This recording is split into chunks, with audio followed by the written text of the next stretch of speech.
결혼 생활 7년 차. 남들이 말하는 권태기조차 우리 부부에게는 남 얘기일 뿐이었다. 대기업에 입사해 매일 아침 지옥철을 버텨내고 밤늦게까지 야근을 밥 먹듯 하면서도 내가 버틸 수 있었던 유일한 이유는 바로 내 아내, 수진이 덕분이었다. 민우 씨, 오늘도 고생 많았어. 얼른 씻고 나와. 당신 좋아하는 김치찌개 끓여놨어. 문이 열릴 때마다 환한 미소로 나를 맞아주는 수진이는 그야말로 현모양처의 정석 같은 여자였다. 식탁 위에는 항상 따끈따끈한 밥과 내가 좋아하는 반찬들이 정갈하게 차려져 있었고, 집안 어디를 둘러봐도 아내의 다정한 손길이 닿지 않은 곳이 없었다. 지친 몸으로 집에 돌아와 아내가 정성스레 차려준 따뜻한 집밥을 먹고 있으면 하루 동안 쌓였던 스트레스가 눈 녹듯 사라지곤 했다. 나는 세상에서 내가 가장 행복한 남편이라고 굳게 믿었다. 이 행복한 집에 또 다른 단골 손님이 있었다. 바로 내 초등학교 시절부터 모든 것을 공유해온 가장 친한 친구 정훈이었다. 정훈이는 성이 정씨라 우리끼리는 줄여서 제이라고 부르곤 했다. 제이는 워낙 싹싹하고 성격이 좋아서 우리 아내와도 금방 친해졌다. 와, 재수씨, 진짜 요리 솜씨는 대한민국 최고예요. 민우 이 자식은 전생에 나라를 구한 게 분명해요. 어떻게 이런 복을 타고났냐. 정훈씨도 참 매번 비행기를 태우시네요. 입에 맞으신다니 다행이에요. 자주 와서 드셔요. 주말이면 제이는 양손 가득 맥주와 간식거리를 들고 우리 집을 찾아왔다. 수진이는 제이가 올 때마다 귀찮은 내색 하나 없이 늘 푸짐하게 술상을 차려주었고, 셋이서 거실에 모여 앉아 밤늦도록 옛날 이야기를 나누며 웃음꽃을 피웠다. 가장 사랑하는 아내와 가장 신뢰하는 친구가 가족처럼 다정하게 지내는 모습을 보는 것은 내게 커다란 만족감을 주었다. 정말 완벽하고 평화로운 일상이었다. 그러던 지난달, 우리 부부의 결혼 7주년 기념일이 다가왔다. 평소 아내에게 고마운 마음을 제대로 표현하지 못한 것 같아 큰맘 먹고 최신형 아이패드를 선물로 준비했다. 매번 작은 스마트폰 화면으로 요리 레시피를 보거나 드라마를 보던 아내의 모습이 마음에 걸렸기 때문이다. 수진아, 이거 결혼기념일 선물. 당신 맨날 작은 화면 보느라 눈 아프다고 했잖아. 어머 민우씨, 이거 진짜 내 거야? 이렇게 비싼 걸 왜 샀어? 선물을 건네자 수진이는 정말 아이처럼 기뻐했다. 눈물까지 글썽이면서 아이패드를 품에 꼭 들이안는데 그 모습을 보니 돈이 전혀 아깝지 않았다. 그날 이후로 수진이는 그 아이패드를 그야말로 보물단지처럼 아꼈다. 어딜 가든 항상 들고 다녔고 화장실에 갈 때나 부엌에서 요리를 할 때도 손에서 놓지 않았다. 심지어 비밀번호까지 철저하게 걸어두고 소중히 다루는 모습을 보며 나는 그저 선물이 마음에 쏙 들어서 저러는 줄 알고 흐뭇하게 바라볼 뿐이었다. 그날도 평소와 다름없는 주말이었다. 결혼기념일을 축하하기 위해 제이가 우리 집을 방문했고 우리는 거실 식탁에 둘러앉아 와인을 마시며 화기애애한 분위기를 즐기고 있었다. 수진이는 새로 산 아이패드로 잔잔한 재즈 음악을 틀어놓고는 나와 제이의 잔에 와인을 채워주며 생긋 웃었다. 제이는 내 어깨를 툭 치며 새끼 성공했네. 아내한테 이런 좋은 선물도 해주고라며 장난스레 축하를 건넸다. 모든 것이 완벽했다. 내 인생은 이대로 아무런 문제 없이 행복하게 흘러갈 것이라 확신했다. 그러나 와인잔을 부딪히며 크게 웃던 그 순간 나는 전혀 눈치채지 못하고 있었다. 내가 잠시 잔을 내려놓고 고개를 돌린 그 찰나의 순간 수진이가 제이를 향해 보낸 눈빛을 평소에 조용하고 단아한 아내의 모습이라고는 찾아볼 수 없는 묘하게 번들거리며 깊은 비밀을 담고 있는 듯한 그 축축하고 안무적인 시선을 나는 미처 보지 못했다. 아내의 변화는 아주 미세한 균열에서부터 시작되었다. 언제나 나를 위해 정성껏 집밥을 차려주던 수진이었지만 어느 순간부터 식탁의 스케일이 눈에 띄게 커지기 시작했다. 평범한 저녁상 대신 최고급 스테이크나 손이 많이 가는 해산물 요리가 식탁을 채웠다. 내가 오늘 무슨 날이야? 왜 이렇게 거창하게 차렸어? 하고 물으면 수진이는 그저 생긋 웃으며 그냥 요즘 자기가 고생하는 것 같아서 기운 좀 내라고 준비했지 라고 다정하게 답하곤 했다. 하지만 정작 음식을 다 차려놓은 뒤에 수진이가 꺼내는 말은 매번 똑같았다. 여보, 혼자 먹으면 재미없잖아. 정훈 씨도 요즘 혼자 밥 먹기 외롭다는데 근처면 오라고 해서 같이 먹을까? 자기도 오랜만에 친구 얼굴 보면 좋잖아. 내 가장 친한 친구인 정훈이를 살뜰히 챙겨주는 아내의 모습에 나는 그저 고마운 마음뿐이었다. 수진이의 권유에 못 이겨 정훈이를 부르면 녀석은 기다렸다는 듯이 20분도 안 되어 우리 집 문을 두드렸다. 그렇게 세 사람이 함께하는 술자리가 일주일에 두세 번으로 늘어났다. 정훈이가 오는 날이면 수진이의 얼굴에는 유독 생기가 돌았고 평소보다 웃음소리도 커졌다. 나는 그저 내가 사랑하는 아내와 가장 아끼는 친구가 친하게 지내는 모습이 보기 좋을 뿐이었다. 나의 완벽한 착각이었고 눈먼 신뢰였다. 그러던 중 회사에서 갑작스러운 해외 출장 명령이 떨어졌다. 무려 3주 동안이나 독일로 떠나야 하는 장기 출장이었다. 평소 같았으면 수진이는 그렇게 오래 가면 나는 어떡해? 보고 싶어서 눈물 날 것 같아 라며 내 목을 안고 투정을 부렸을 터였다. 그런데 이번에는 달랐다. 출장 소식을 전하자 수진이의 눈동자가 아주 잠깐, 정말 찰나의 순간 동안 흔들리더니 이내 알 수 없는 활기가 감돌았다. 아, 정말 갑자기 결정된 거야? 대기업 다니다 보면 그럴 수 있지. 회사 일인데 열심히 하고 와야지 여보. 내가 집 잘 지키고 있을 테니까 걱정하지 마. 수진이는 오히려 나를 다독이며 서둘러 내 캐리어를 챙기기 시작했다.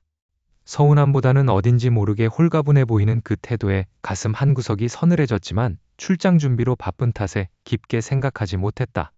출장 전날 밤, 거실 테이블 위에 놓인 수진이의 새로운 아이패드가 눈에 들어왔다. 얼마 전 결혼기념일 선물로 사준 것이었다. 마침 날씨를 확인하려고 무심코 화면을 켜서 슬라이드 수정을 하려는데 낯선 비밀번호 입력창이 떴다. 수진이는 기계치라 원래 모든 전자기기에 잠금 장치를 해두지 않는 편이었다. 수진아, 이거 패드에 비밀번호 걸어놨어? 원래 이런 거 안 하잖아. 내 질문에 주방에서 설거지를 하던 수진이의 손이 뚝 멈췄다. 수진이는 서둘러 다가와 내 손에서 아이패드를 낚아채듯 가져가며 어색하게 웃었다. 아, 그거? 요즘 세상이 험하잖아. 뉴스 보니까 태블릿 해킹해서 개인정보 다 빼간다길래 정훈 씨가 비밀번호 꼭 설정해두라고 하더라고. 그래서 그냥 대충 걸어둔 거야. 수진이의 목소리가 미세하게 떨리고 있었다. 왜 내 아내의 보안 설정을 내가 아닌 정훈이가 신경 쓰고 있는 걸까? 묘한 위화감이 온몸의 신경을 자극했지만 나는 내일 당장 출국해야 하는 피곤한 직장인이었기에 그 의문을 억누르고 침대로 향했다. 몇 시간이나 지났을까? 출장날 아침 일찍 리무진 버스를 타야 한다는 압박감 때문인지 아니면 낮에 느꼈던 묘한 찜찜함 때문인지 깊은 잠에 들지 못하고 눈이 번쩍 떠졌다. 옆자리를 더듬었지만 차가운 온기만 남아있을 뿐 수진이가 없었다. 시계를 보니 새벽 3시 20분이었다. 화장실 쪽에서 아주 미세한 불빛과 함께 나직한 속삭임이 흘러나오고 있었다. 나는 까치발을 들고 조심스럽게 화장실 문 앞으로 다가갔다.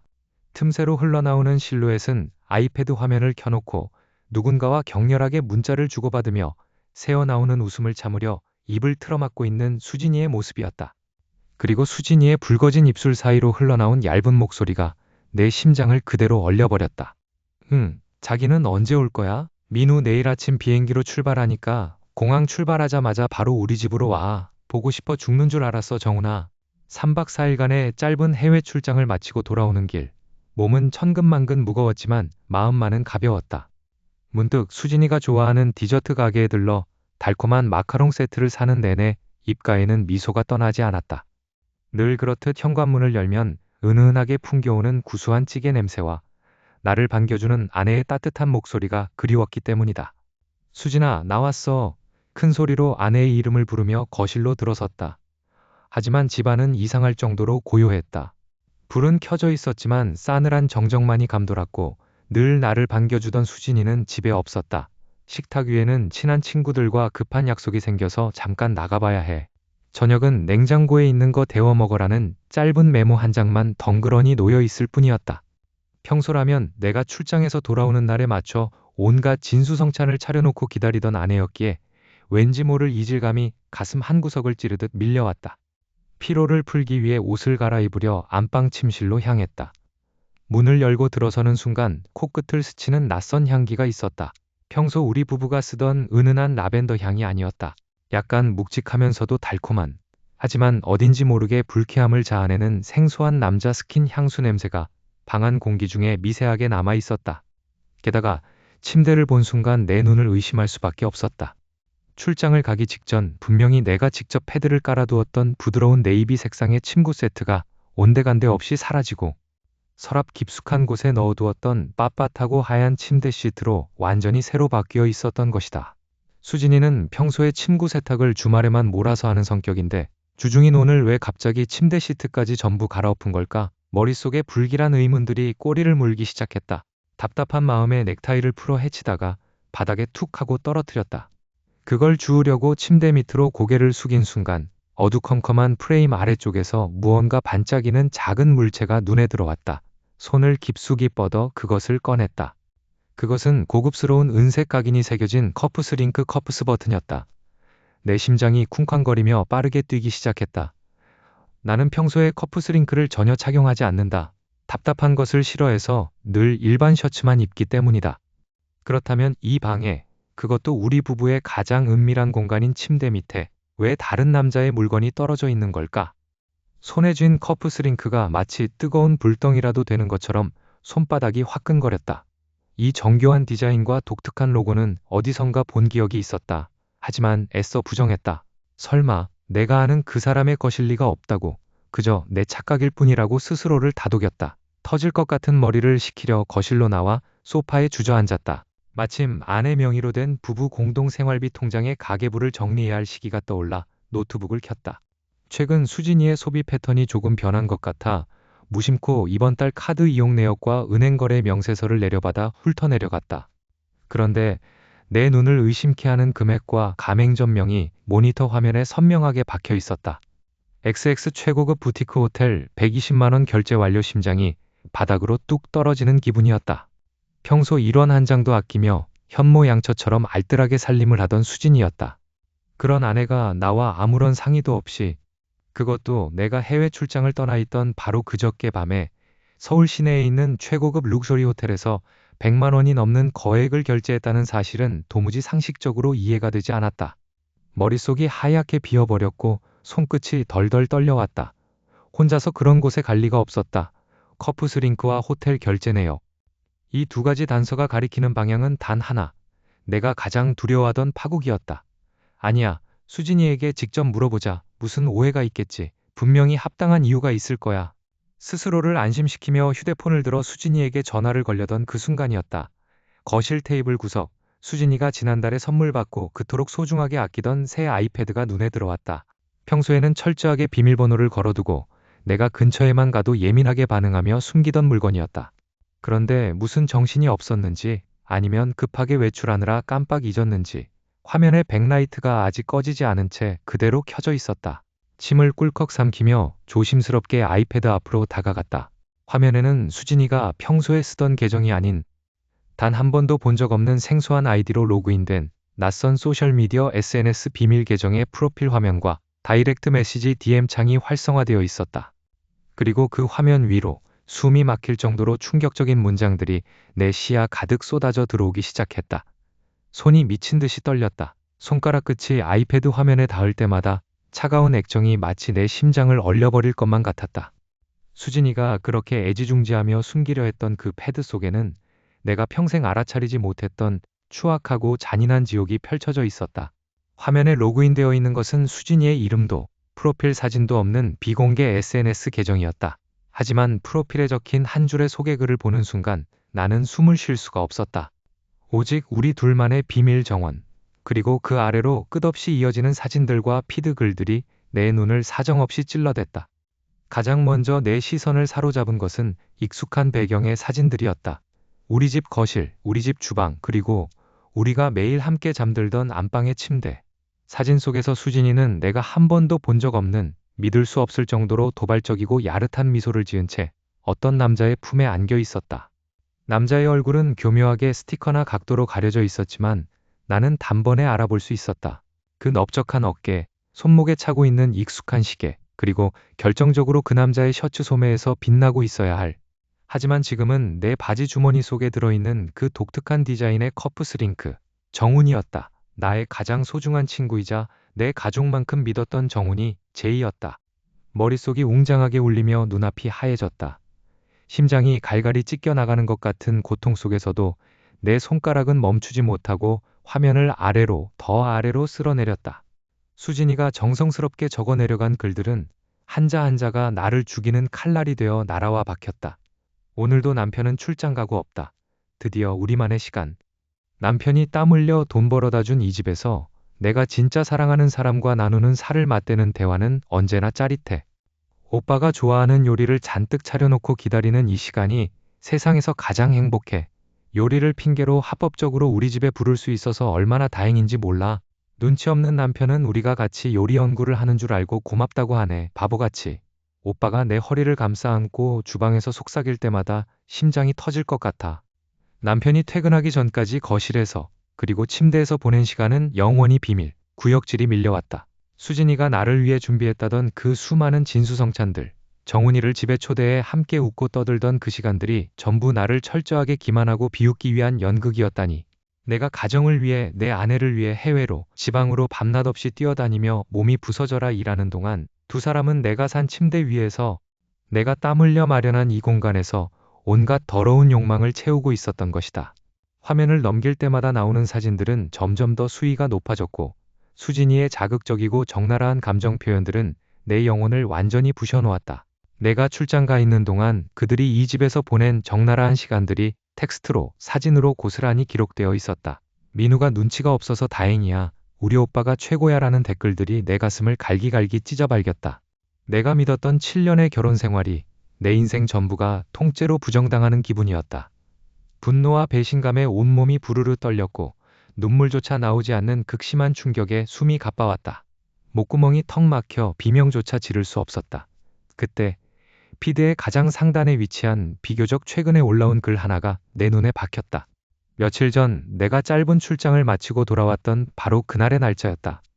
사진 속 수진이는 침대 위에서 정훈이의 품에 완전히 파묻힌 채 세상에서 가장 행복한 표정으로 곤히 잠들어 있었다. 그리고 그 사진 밑에 적힌 마지막 문장을 읽는 순간 내 심장은 그대로 멎어버리는 것 같았다. 오늘도 눈치채지 못하게 몰래 만나고 왔어. 그 사람을 볼 때마다 심장이 터져버릴 것만 같아. 나의 영원한 사랑 제이. 수진이가 샤워실로 들어간 사이 내 손은 미친 듯이 떨리고 있었다. 아이패드 화면 속 비밀 계정에 올라온 사진과 글들은 내 모든 세계를 산산조각 내기에 충분했다. 하지만 지금 무너지면 안 된다. 정신을 차려야 했다. 나는 떨리는 숨을 몰아쉬며 내 스마트폰을 꺼냈다. 그리고 화면을 한 장 한 장 캡처하기 시작했다. 사진 속 두 사람의 다정한 모습, 우리 집 안방 침대 위에서 찍은 듯한 배경, 그리고 차마 입에 담기도 힘든 지저분한 대화들까지 단 하나도 놓치지 않고 전부 내 폰으로 전송했다. 수진이가 언제 샤워를 마치고 나올지 몰라 심장이 터질 것처럼 쿵쾅거렸다. 행여나 메시지 전송 알림이 울릴까봐 무음 모드를 몇 번이나 확인했는지 모른다. 백업이 완료된 것을 확인하고 로그아웃을 한 뒤 아이패드를 원래 있던 자리에 그대로 두었다. 손바닥에는 축축한 식은땀이 가득 배어 있었다. 그날 밤 우리는 평소처럼 침대에 나란히 누웠다. 방안을 채운 건 숨막히는 침묵뿐이었다. 수진이는 아무것도 모른 채 폰을 보고 있었고 나는 천장을 바라보며 타이밍을 잤다. 심호흡을 한 번 하고 최대한 담담하고 가벼운 어조로 말을 건넸다. 수진아, 혹시 요즘 정훈이한테 무슨 일 있대? 연락해봤어? 내 질문에 수진이의 손가락이 순간적으로 딱 멈췄다. 아주 찰나의 순간이었지만 옆에 누운 나에게는 그 경직됨이 고스란히 느껴졌다. 수진이는 천천히 고개를 돌려 나를 바라보았다. 눈동자가 미세하게 흔들리고 있었다. 정훈 씨? 아니 요즘 연락 안 해봤는데 갑자기 정훈 씨는 왜? 아니 그냥 요즘 내 주변에 제이라는 이니셜을 쓰는 사람이 자꾸 신경 쓰여서. 네 주변에는 그런 사람 없나 싶었지. 정훈이도 제이로 시작하잖아. 제이라는 글자가 내 입에서 나오는 순간 수진이의 얼굴빛이 순식간에 하얗게 질려갔다. 이불을 쥐고 있는 수진이의 손가락 끝이 하얗게 변할 정도로 힘이 들어간 게 보였다. 자신이 들켰을지도 모른다는 공포가 눈빛을 스쳤다. 하지만 그것도 잠시. 수진이는 이내 차갑게 생긋 웃으며 내 이마에 손을 얹었다. 목소리는 평소처럼 부드러웠지만 그 안에는 묘한 가시가 돋쳐 있었다. 민우 씨, 요즘 대기업 프로젝트 때문에 진짜 많이 힘들구나. 무슨 말도 안 되는 소리를 해. 제이라니? 요즘 업무 스트레스가 너무 심해서 정신적으로 많이 예민해진 것 같아. 가뜩이나 해외 출장 다녀와서 피곤할 텐데 자꾸 그렇게 혼자 쓸데없는 상상하고 과대망상하면 병돼. 정훈 씨는 당신 제일 친한 친구잖아. 어떻게 그런 의심 섞인 눈으로 사람을 봐. 나 서운하려고 해. 수진이는 오히려 나를 의부증 환자나 정신 이상자로 몰아가며 상황을 모면하려 했다. 너무나 당당하고 태연한 그 태도, 나를 걱정하는 척하며 뒤로는 칼을 꽂고 있던 그 가식적인 눈빛에 소름이 끼쳤다. 나를 완벽하게 속였다고 생각하며 안도하는 저 눈빛을 보며 내 마음속 깊은 곳에서 뜨거운 분노와 함께 차가운 복수심이 차올랐다. 저 여자의 저 끔찍할 정도로 평온한 얼굴을 보니 더 확실해졌다. 수진이가 저토록 완벽하게 숨기려 하는, 그리고 내 삶을 통째로 구렁텅이에 밀어넣은 그 제이가 정말 내 가장 친한 친구 정훈이가 맞는지 내 눈으로 직접 그 더러운 실체를 확인해야만 했다. 증거는 확보했다. 이제 남은 건 그들의 가면을 내 손으로 처참하게 찢어 발기는 것뿐이다. 아내가 잠든 밤, 나는 서재문을 걸어 잠근 뒤 노트북 화면 앞에 앉았다.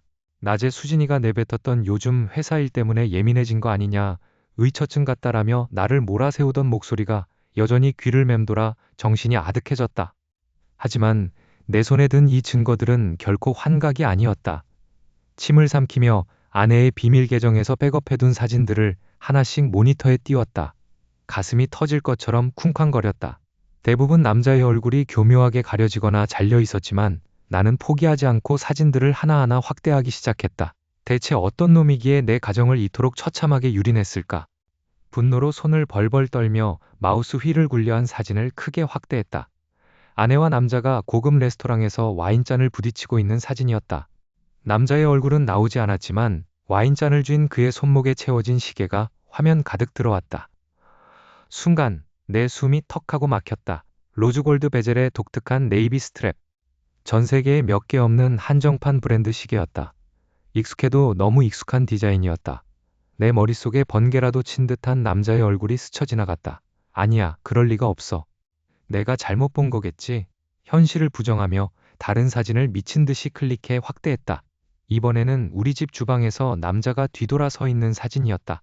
남자가 입고 있는 짙은 그레이 색상의 캐시미어 니트, 그리고 오른쪽 어깨 뒤쪽에 선명하게 박힌 작은 얼룩 모양의 자수 디자인.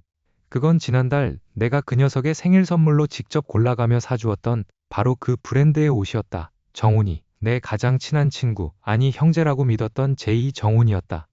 머리를 망치로 얻어맞은 것 같은 충격에 온몸에 피가 차갑게 식어내렸다. 아내가 말한 제이는 바로 내 인생의 절반 이상을 함께한 정훈이었던 것이다. 어떻게 그 녀석이, 어떻게 내 아내가 나한테 이럴 수가 있을까? 배신감에 눈물이 왈칵 쏟아졌지만 입에서는 비명조차 나오지 않았다. 그동안의 모든 기억이 주마등처럼 스쳐 지나가며 잔인한 퍼즐 조각들이 완벽하게 맞물리기 시작했다. 수진이가 유독 정훈이가 오는 날에만 정성을 들여 진수성찬을 차려내던 모습. 내가 출장을 갈 때마다 정훈이에게 우리 수진이 혼자 있으니 가끔 들여다봐 달라고 부탁했던 내 멍청했던 모습들까지. 가슴이 찢어지는 고통 속에서 잔인한 진실이 내 목을 조여왔다. 그동안 수진이가 정성껏 준비했던 그 화려하고 맛있는 행복한 저녁 식사는 남편인 나를 위한 것이 아니었다. 그것은 오직 제 서방인 정훈이를 맞이하기 위한 은밀한 만찬이었을 뿐이었다. 그리고 내가 피땀 흘려 일하는 동안 내가 세상에서 가장 사랑하는 아내와 가장 신뢰하는 친구는 내가 정성껏 고른 우리 집 침대 위에서 내 가정을 비웃으며 온몸으로 나를 짓밟고 있었다. 정훈이가 눈치를 챘다. 내가 수진이의 아이패드를 들여다본 것, 그리고 그들의 추악한 불륜 행각을 알아차렸다는 사실을 본능적으로 감지한 모양이다. 하지만 그 뻔뻔한 인간들이 선택한 행동은 반성이나 사죄가 아니었다. 오히려 내가 상상도 못한 잔인한 방법으로 내 목을 조여오기 시작했다. 월요일 아침, 평소와 다름없이 출근한 나에게 청천벽력 같은 소식이 전해졌다. 감사팀에서 갑자기 나를 호출한 것이다. 영문도 모른 채 대기실로 불려가자 내 앞에는 수십 장의 서열 서류와 조작된 영수증들이 놓여 있었다. 내가 회사 공금을 횡령하고 거래처로부터 뒷돈을 받아 챙겼다는 투서가 대기업 이사회와 감사팀에 동시에 접수되었다는 것이다. 서류의 출처는 명확하지 않았지만 내부 사정을 너무나 잘 아는 누군가가 악의적으로 짜맞춘 조작극이 분명했다. 그 정교한 조작 서류들을 보는 순간 머릿속에 정훈이의 얼굴이 스쳤다. 내 업무 프로세스를 누구보다 잘 알고 내가 어떤 프로젝트를 진행하는지 사사건건 공유했던 나의 가장 친한 친구 정훈이의 짓이었다. 자신이 먼저 타격을 입기 전에 나의 사회적 목숨을 끊어놓겠다는 정훈이의 선제 공격이었다. 회사 안에서 나를 바라보는 동료들의 시선은 순식간에 차갑게 얼어붙었고 나는 한순간에 파렴치한 범죄자 취급을 받게 되었다. 하지만 지옥은 여기서 끝이 아니었다. 집으로 돌아가는 길, 장인어른과 장모님, 그리고 처남에게서 폭탄 같은 연락이 쏟아졌다. 수진이가 먼저 선수친 것이었다. 그녀는 내가 평소에 자신을 상습적으로 폭행했으며 다른 여자와 외도를 저지르고 집안 살림에는 손도 대지 않는 파탄주의자라고 가족들에게 눈물로 호소했다고 한다. 장모님은 대뜸 전화를 걸어 자네가 어떻게 우리 수진이한테 그럴 수 있나? 사람이 탈을 쓰고 어떻게 그런 짓을 해? 라며 악을 쓰셨고, 처남은 당장이라도 찾아와 나를 가만두지 않겠다며 으름장을 놓았다. 수진이는 이미 이혼 전문 변호사를 선임해 나에게 유책 배우자 프레임을 씌우고 있었다. 내가 평소에 일 때문에 늦게 들어왔던 날들, 출장 갔던 날들을 모두 외도와 가출의 증거로 둔갑시켜 법원에 제출한 상태였다. 그녀의 목적은 단 하나, 나를 빈털터리로 만들고 이혼 소송에서 완벽한 승리를 거두는 것이었다. 민우 씨, 우리가 이렇게 된 건 다 당신 탓이야. 그러니까 군말 말고 도장 찍어. 집에 들어서자마자 싸늘하게 굳은 표정으로 이혼 서류를 내미는 수진이의 눈빛에는 한때 내가 사랑했던 아내의 모습은 눈곱만큼도 남아있지 않았다. 오직 나를 파멸시키겠다는 잔인한 도끼만 가득할 뿐이었다. 회사에서는 공금 횡령범으로 몰려 당장 해고와 형사고발을 당할 위기에 처했고, 가정에서는 아내를 폭행하고 바람을 피운 인간 쓰레기가 되어 사회적으로 매장당할 위기에 놓였다. 정훈이와 수진이, 내가 목숨보다 믿었던 두 사람이 짠덫에 걸려 나는 꼼짝달싹도 할 수 없게 되었다. 내 손에는 그들의 불륜 증거가 든 아이패드가 있었지만 지금 당장 이 조작된 쓰나미를 막아내기엔 내 손발이 너무 꽁꽁 묶여 있었다. 억울함과 분노로 온몸이 부들부들 떨렸고 심장이 터질 것처럼 가쁘게 뛰어왔다. 이대로 가다간 7년 동안 피땀 흘려 일궈온 내 커리어와 명예, 그리고 모든 재산을 저 악마 같은 인간들에게 전부 빼앗긴 채 길거리로 나앉게 생겼다. 벼랑 끝에 선 내 눈앞이 캄캄해지며 숨이 막혀왔다. 협의 이혼 서류를 작성하고 재산을 분할하자며 두 사람을 집으로 불러들였을 때 수진과 정훈의 얼굴에는 승리자의 오만함이 가득 차 있었다. 그동안 나와 가장 가까운 곳에서 나를 기만해온 두 사람은 이제 자신들의 완전한 승리를 확신하는 듯 했다. 거실 소파에 나란히 앉은 두 사람은 서로 눈빛을 교환하며 비웃음을 흘렸다. 민우야, 결국 이렇게 될 걸 왜 그렇게 버텼냐? 대기업 다니면서 횡령이나 저지르고 아내를 폭행하는 남편이라니 너도 참 바닥까지 추락했네. 그냥 이 서류에 사인하고 조용히 떠나면 너한테도 좋을 거야. 정우는 내 어깨를 툭툭 치며 마치 나를 동정하는 듯한 가증스러운 말투로 나를 모욕했다. 수진 역시 얼음처럼 차가운 눈빛으로 나를 바라보며 한마디 거들었다. 맞아, 당신이랑 보낸 시간이 내 인생에서 제일 후회돼. 정훈 씨처럼 능력 있고 나를 아껴주는 사람을 진작 만났어야 했는데 구질구질하게 굴지 말고 빨리 도장 찍어. 어차피 당신한테 남은 건 아무것도 없잖아. 두 사람의 입에서 쏟아지는 거침없는 모욕과 조롱을 들으면서도 내 심장은 오히려 차분하게 가라앉았다. 분노로 피가 거꾸로 솟구칠 줄 알았는데 막상 벼랑 끝에 선 인간들의 추악한 본성을 마주하니 그저 헛웃음만 나올 뿐이었다. 나는 아무 말 없이 자리에서 일어나 거실 벽면에 설치된 대형 빔 프로젝터에 전원을 켰다. 뭐 하는 거야? 지금 영화 볼 기분 아니거든? 정훈이 짜증 섞인 목소리로 투덜거렸다. 하지만 거실의 불이 꺼지고 암막 커튼 사이로 어둠이 내리깔린 순간 대형 스크린 위에 선명하게 떠오른 화면을 본 두 사람의 얼굴은 순식간에 흑빛으로 변했다. 스크린에는 수진이 소중하게 보관하던 그 아이패드에서 추출한 비밀 계정의 모든 게시물과 사진들이 적나라하게 나열되어 있었다. 두 사람이 내 침대 위에서 내가 출장을 간 사이 우리 집 거실에서 어떤 짓을 벌였는지 증명하는 고화질의 사진과 영상들이 차례대로 재생되었다. 수진의 신음소리와 정훈의 비열한 웃음소리가 거실 가득 울려 퍼지자 수진은 비명을 지르며 제자리에 얼어붙었다. 이게 왜 여기에? 당신이 이걸 어떻게 해? 수진의 입술이 파르르 떨렸다. 하지만 그게 끝이 아니었다. 화면이 전환되면서 정훈의 스마트폰 GPS 위치 추적 데이터와 우리 집 인터폰에 녹화된 출입 기록, 그리고 결정적으로 정훈이 회사 감사팀에 제출했던 횡령 증거 문서가 조작되는 과정이 담긴 IP 추적 서류와 메신저 대화 내용까지 줄줄이 상영되었다. 정훈이 나를 무너뜨리기 위해 회사 내부 시스템에 접속해 서류를 조작한 날짜와 시간, 그 배후에서 수진과 모의한 음성 녹취록까지 완벽하게 일치했다. 완벽하다고 믿었던 자신들의 범죄와 불륜이 세상 밖으로 완전히 까발려진 순간 두 사람의 오만했던 표정은 처참하게 무너져 내렸다. 정훈은 벌떡 일어나 빔 프로젝터 선을 뽑으려 했지만 나는 이미 그의 움직임을 예상하고 있었다. 나는 서류 가방에서 두꺼운 법적 서류 뭉치를 꺼내 탁자 위에 쾅 소리가 나도록 내려놓았다.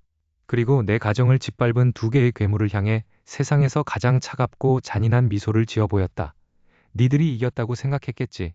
내가 순순히 당해줄 만큼 바보로 보였나 봐.